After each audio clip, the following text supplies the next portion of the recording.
మీరు ఎంత తప్పుడు సమాచారం ఇస్తా ఉన్నారంటే అధ్యక్ష వీళ్ళు ఇచ్చే తప్పుడు సమాచారానికి సంబంధించి క్యాగ్ వాళ్ళు కూడా తప్పు పెట్టారు.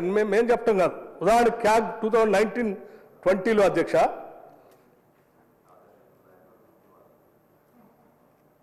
however it has not quantified the exact quantum of such borrowings in any of the budget, or did it provide specific disclosure relating to the entities through which it planned to channelize extra budgetary resources. మీరు of budget borrowings తీసుకొని వివిధ కార్పొరేషన్ల మీద అడ్డగోలుగా borrowings తీసుకున్నటువంటి సమాచారం మాకు ఇవ్వట్లేదు, ఆడిట్ చేయడానికి కావాల్సిన సమాచారం ఇవ్వట్లేదు. హవెవర్ మేమే ఆ కార్పొరేషన్ ఈ కార్పొరేషన్ మాకున్న సమాచారం తెలుసుకొని మేము ఆ ఆడిట్లో చూపిస్తా ఉన్నాం. ఇది కరెక్ట్ కాదని వాళ్ళు. If it's family, it has to be home. If it's home, it has to be Aparna. Saluting the spirit of every couple's sacrifice to build their dream home. 2019-20 audit రిపోర్ట్లో స్పష్టంగా ఐటమ్ నెంబర్ 4 CAG రిపోర్ట్లో స్పష్టంగా చెప్పారు అధ్యక్ష. వీరితో పాటు అధ్యక్ష ఇంకోటి కూడా ఉంది. గవర్నమెంట్ ఆఫ్ ఇండియా కూడా చెప్పింది.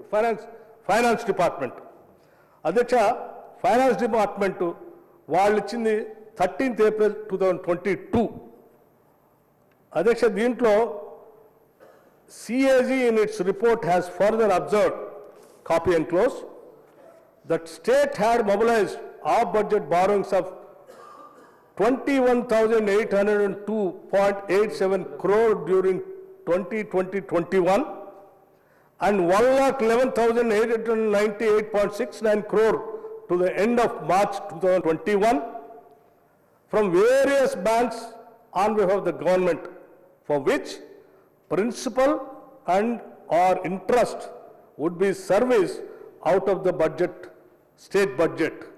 However, the state has furnished nil information in the annexure 6 of the letter.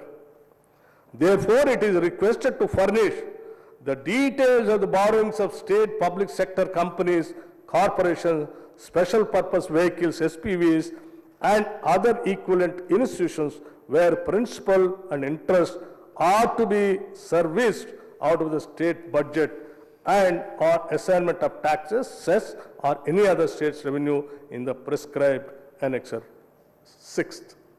అధ్యక్ష, ఇప్పుడు మీరు తీసుకొచ్చిన గ్యారంటీలు అన్నిటికీ సంబంధించి స్టేట్ బడ్జెట్ నుంచి కట్టేటువంటి ప్రతి పైసా సంబంధించిన దాన్ని ఇది బారోయింగ్స్ కిందనే చూపించాలి, మీరు చూపించట్లేదు, లెక్కలతో సహా పంపించండి ఫైనాన్స్ డిపార్ట్మెంట్ వాళ్ళు రాశారు, CAG వాళ్ళు వీళ్ళు రాశారు.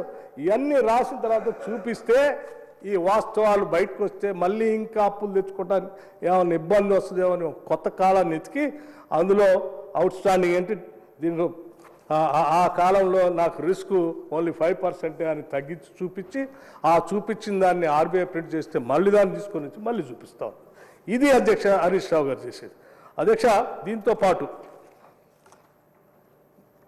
మేమేమన్నా మరి ఎట్లే మేము కూడా తక్కువ చేసి చూపించి 5%, సరే హరీష్ రావు గారు ఎట్లా చూపించారు కదా, మన ప్రెసిడెంట్ ఉంది కదా, మేము కూడా ఎట్లే చూపించి ఇంకా ఎక్కువ ఏమైనా అప్పులు తెచ్చుకొని మేము కూడా వెచ్చలవిడిగా చేద్దామని చాలామంది అనుకున్నారు. కానీ మా మంత్రిమండలి మొత్తం కూర్చొని ఈ రాష్ట్రం చాలా పోరాటాల ఫలితంగా తెచ్చుకున్నటువంటి రాష్ట్రం, దీంట్లో ఉన్నటువంటి నిరుద్యోగ యువకులకు ఉద్యోగ అవకాశాలతో పాటు ఈ రాష్ట్రాన్ని బాగు చేసి అభివృద్ధి ప్రతంలో ప్రగతిశీల భావాలతో ముందు తీసుకొని పోవాలి. ఉన్న వాస్తవాలన్నీ ఉన్నది ఉన్నట్టుగా రాష్ట్ర ప్రజలకు తెలియాలి. ఆ తెలిసేటట్టుగా ముందు అసలు మనం ఎక్కడున్నామో తెలిస్తే దానిపై నుంచి మళ్ళీ ప్రణాళికాబద్ధంగా రాష్ట్ర అభివృద్ధి కోసం ప్లాన్ చేసుకోవచ్చు అని శ్వేతపత్రం పెట్టి ఉన్న వాస్తవాలు చెప్తాం తప్ప మళ్ళీ మనం కూడా సేమ్ తప్పిదం